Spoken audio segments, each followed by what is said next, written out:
up, everyone? My name is Jet. Welcome back to the episode of MDK Racing Victory Stop. Hope y'all are having a wonderful night. We saw a very intriguing race at Richmond Raceway that saw the 12th different winner and Chris Buescher go to victory lane for the third time in his career. And what we saw today at Richmond was a lot of things. We saw, number one, a very interesting strategy that took place throughout the entire race. RFK seems to be back. The bubble drivers getting real intense, and this race also kind of opened some eyes on not only drivers in the playoffs but also drivers trying to fight their way in. Let's see how everything transpired here today at Richmond. It was a race that was separated between two different parts. The first part of the race was dominated by Toyota, but not from Joe Gibbs Racing. No, it was actually 2311 Racing that dominated the first part of the race. Tyler Reddick started on pole and he led the way to win stage number 1, and Bubba Wallace finished in second place. Then at stage 2, on the beginning of a restart, it was Wallace up top, Reddick down low. Wallace got the drive off the corner and he led the way. I think he led 70, 80 some odd laps in this race. He led the first half of stage number 2. Reddick was right behind, and it seemed as though that, hey, looks like this is going to be a 2311 day. We may see the team's first ever 1-2 finish. It was a strong possibility. But then we got to green flag pit stops. And if there's one thing we know about the 23 team, their Achilles heel is pit stops. And it happened once again when the 23 led the race, going onto pit road, had a slow pit stop, took him out of the race lead. And that was the last time we saw Bubba Wallace anywhere near the front of the field. And that is when we shifted to the second part of the race. Beginning, it was all Toyota and 2311. This time, it was all Ford. After that Bubba Wallace issue on pit road, it was all Ford. But it wasn't the big team like Team Penske, if you would expect to see the Ford team dominate. No, it was RFK Racing. Yes, RFK Racing, the team that hasn't been relevant since 2012. Now coming back on the up and up with new co-owner Brad Keselowski. They had a field day with this one. Keselowski took over the race lead and he became the top dog. He was putting down some monster lap times and was putting some big name drivers one lap down. He put down Kyle Larson a lap down, put down Bowman a lap down. I think he put down either Elliott or Byron a lap down. He put down 3 HMS drivers one lap down. He had a fantastic car, especially in the second half of stage 2, and would go on to win that stage. There was this cool moment between Alex Bowman and teammate Kyle Larson when they were battling for the first spot one lap down. They were even leaning on each other, getting a bit sideways coming off the corner, but Bowman was able to hang on to be the first driver one lap down to get his lap back. And then stage 3, RFK, again, continuing to lead 1 and 2. And again, pit stops, very critical. It took out Bubba Wallace out of contention, and with 160 laps to go, Brad Keselowski was the next driver to make a mistake on pit road.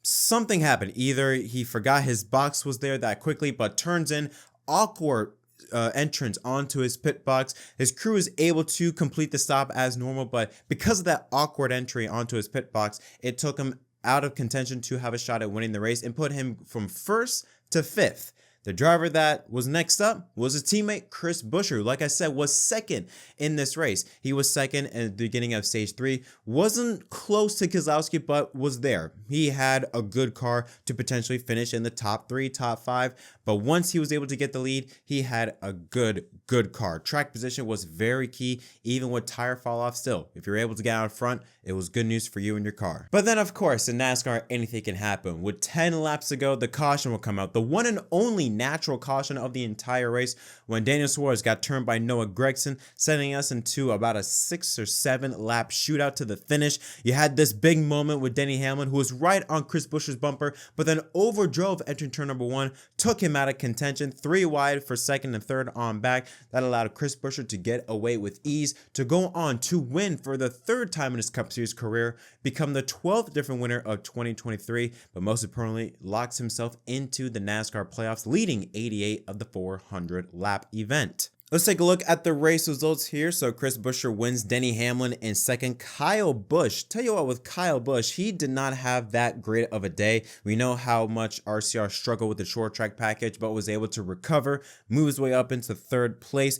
Joe Logano had a very quiet day, was not anywhere near the top 10 really, or should say he was just outside the top 10 for a good portion of the race, but managed to sneak by to get home a 4th place run. Ryan Preece, the biggest surprise out of anybody in this race, had a fantastic car, was up to as high as 3rd in this race, possibly could have had a shot at winning, but settles for his best finish, I believe, of his Cup Series career in 5th. Brad Keselowski, unfortunately with that mistake, took him out of contention in the win, but still comes home in 6th. Martin Truex Jr. had a very interesting strategy. He was really outside, let's just say that Truex had a strategy that was completely different from all the other drivers for a majority of the day. Anytime there was a pit road, anytime in terms of strategy came into play, Truex and his crew would always pit, 8 to 10 laps earlier than everybody else.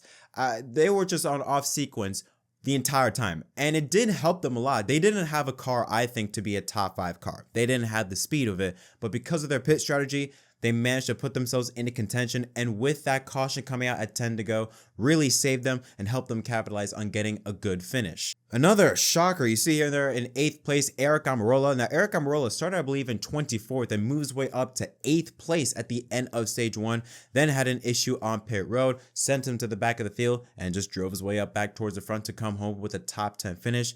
I mean, this is impressive because you also see Kevin Harvick in 10th place. When was the last time we saw 3 SHR cars in the top 10? It's been a long time, I believe, but really good day for SHR, depending on the type of season they have had. And sandwiched in the middle of that SHR duo is the 3 car of Austin Dillon, a good 9th place run for him.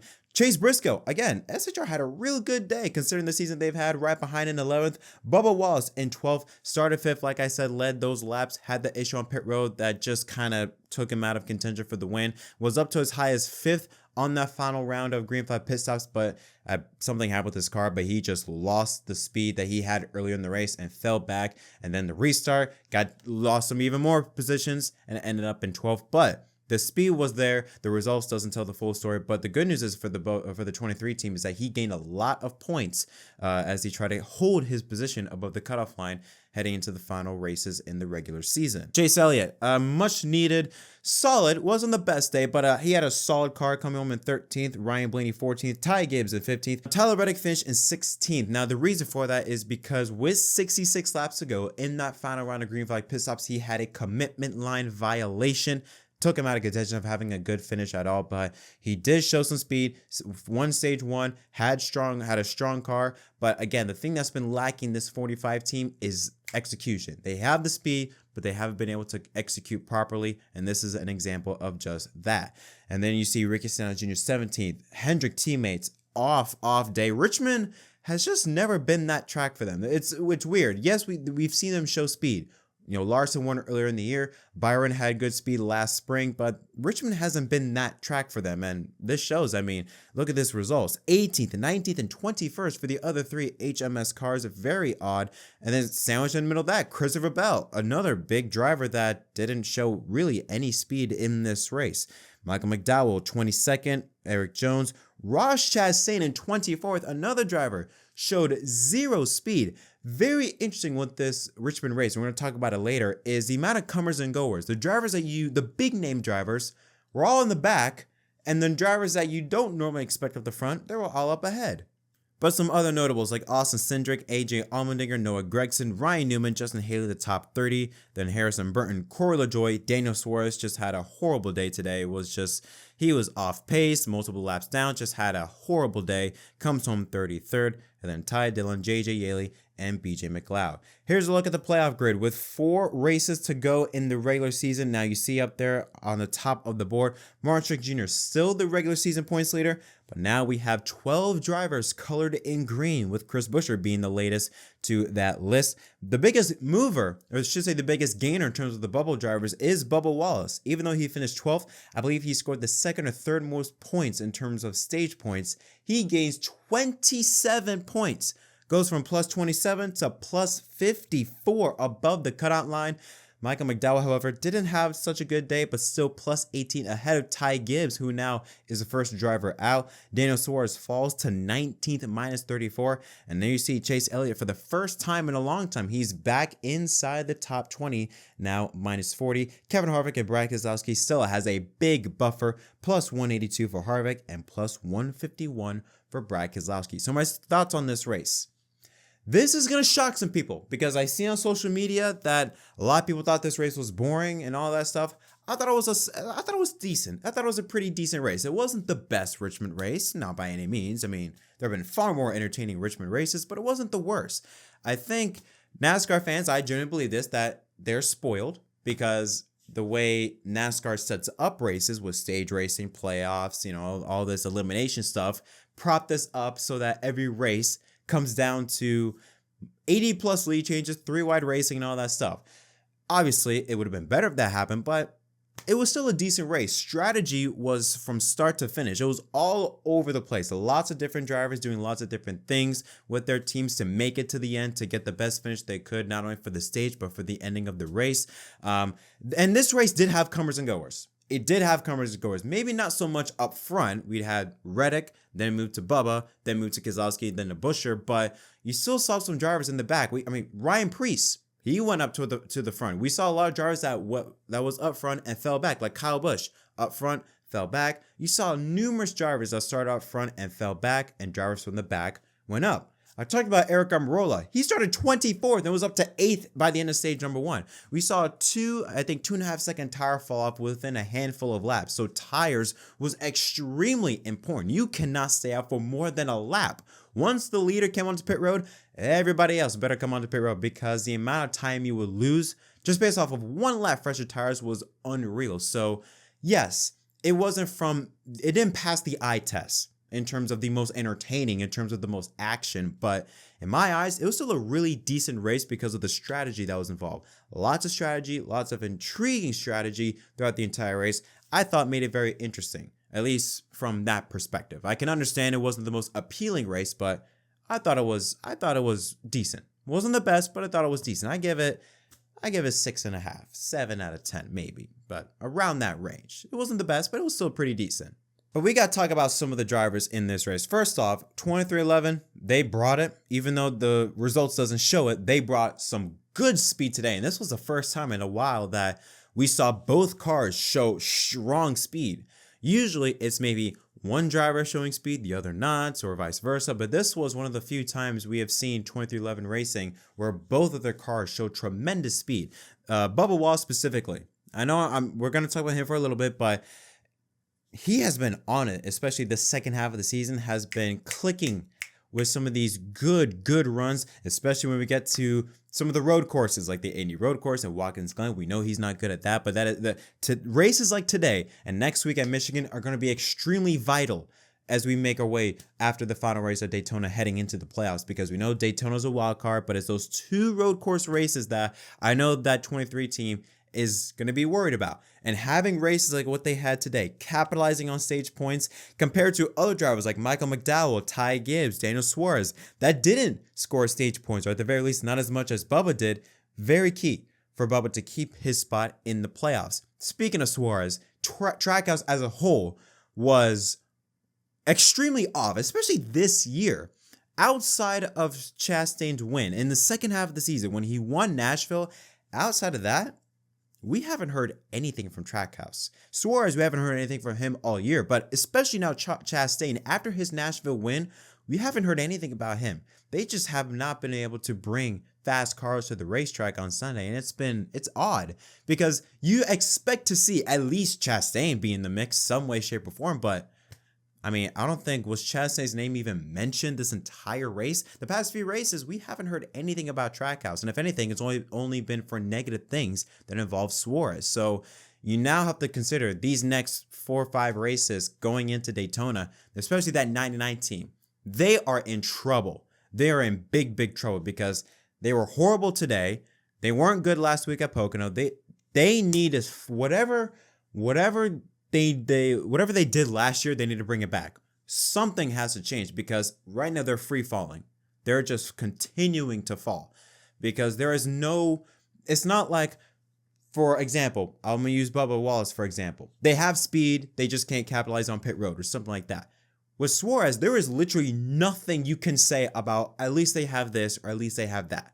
You cannot look at anything with the 99 team, and that is worrying if you're a Suarez fan. We talk about Chase Elliott. Let's talk about him for a little bit. He's 20th in points. He's within reach. He's within distance. We have to consider the road courses. Even though he hasn't won in the next gen era, We should consider that. It is important to consider, though, those two road courses of Watkins Glen and the Indy Road Course, but it's going to be close. He can still make it on points, I believe, with the way, if he can perform like how he performed today, he has to rack up stage points. He's got to rack up stage points. McDowell didn't run good today at all. And considering how far in length he is compared to him and Ty Gibbs, I think there is a reasonable chance that if Elliott can show speed and can rack up stage points, he can make it on speed. He can make it on points, but it's going to be very difficult how that 9 car performs in the next 4 races. His other teammate, Alex Bowman, he ain't making the playoffs. I'm telling you right now, he's not making the playoffs. He has shown zero speed. Again, today at Richmond, even though his other 2 teammates didn't show speed, he was just awful. I mean, or I shouldn't say awful, but again, nothing you can say like, at least they have this or at least they have that. They got nothing going for them. And finally, let's end it off with RFK Racing. What a turnaround. Last year, the first half of last year, and I understand it was a new ownership, new things trying out. It was going to be rough, but you could tell by the final 10, 12, 13 races of the season, they had something. With that win at Bristol with Chris Buescher, they were starting to get somewhere. This year, I mean, it's like a light switch. I haven't seen RFK be this competitive since maybe 2013. I mean, we're talking about a decade here. It's been a long time since we've seen RFK be competitive, and it's nice to see. It's nice. It's a nice change of pace to see another Ford team that's not Penske run well, and to see Keselowski, what he has been able to do with that team, what was a dying empire, and to turn it around to now a team on the up and up. Who knows? A few years down the line, they could be a force to be reckoned with, both Keselowski and especially Chris Buescher. But those are my thoughts on this race. What are your thoughts in the comment section down below? Did you like the race? Did you not? What are your thoughts on Buescher winning and on the bubble drivers? Until next time, my name is Jett from MDK. Congratulations to Chris Buescher, your winner at Richmond.